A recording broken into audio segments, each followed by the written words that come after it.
Welcome to Smalltalk Daily for Tuesday, October 21st, 2008. This morning I'd like to go through something that everyone who downloads Syncom Smalltalk Non-Commercial goes through, which is, okay, how do I arrange the environment to be easier for me to use? Now, one could argue that a lot of the things that you ought to have should be preloaded, but given that they're not, let me just go through that. Place to start looking is here, Parcel Manager. And when that comes up, what you want to do is you want to go in here to the Environment Enhancements area. There's a bunch of things in here that'll make your environment a little simpler to use for you. Autocomplete is a good one. It'll allow you to do auto-completion based on a key sequence that you type in. It will allow you to complete things based on a key sequence, just the tab character, so at any time when you're typing in a method name, you can just tab through and get it to show you options. So you want to load that. And another one you want to load here is block indent. This gives you the kind of indentation capability in an editor you probably expect. Another one you want is, scroll down here, you want a few things down here. Code highlighting.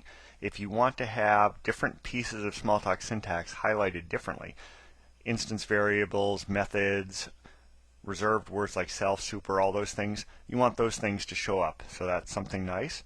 Another one you want to bring in is tab toolsets. A lot of people don't like the lots and lots and lots of windows thing that Smalltalk tends to encourage. If you want instead to have multiple browsers within the one window and tabs, you want to load this. It turns out the RV already supports this, but not in a tabbed way.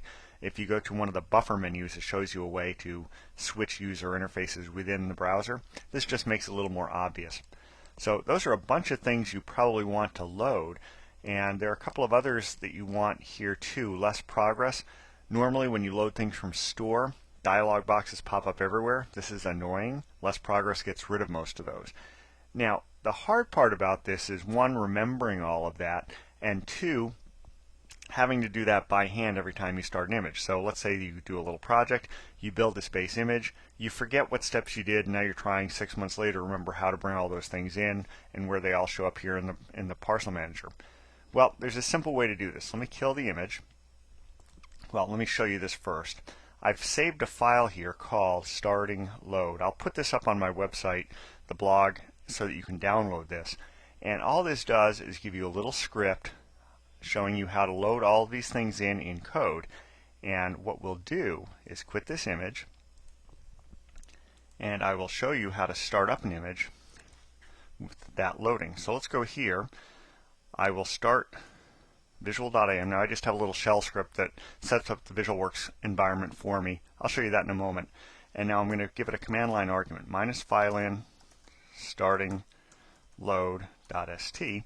And what that will do is it'll fire up the image, and you can see back here that it's loading everything in. Now, open up a browser, you'll see that I've got all of these tools: autocomplete, block indent, extra emphasis, less progress, all of those things loaded in automatically for me straight off that script. Now let me just show you one last thing. If I look at my little script here on the Mac, just to show you that there's not a whole lot going on in that.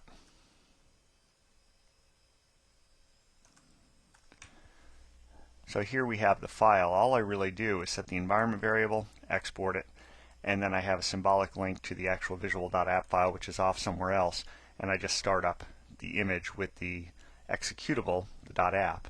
So that's pretty much it. And this allows me to start VisualWorks from a command line on the Mac, which makes things a little simpler, especially if I want to use this -fileinStarting argument or anything like it.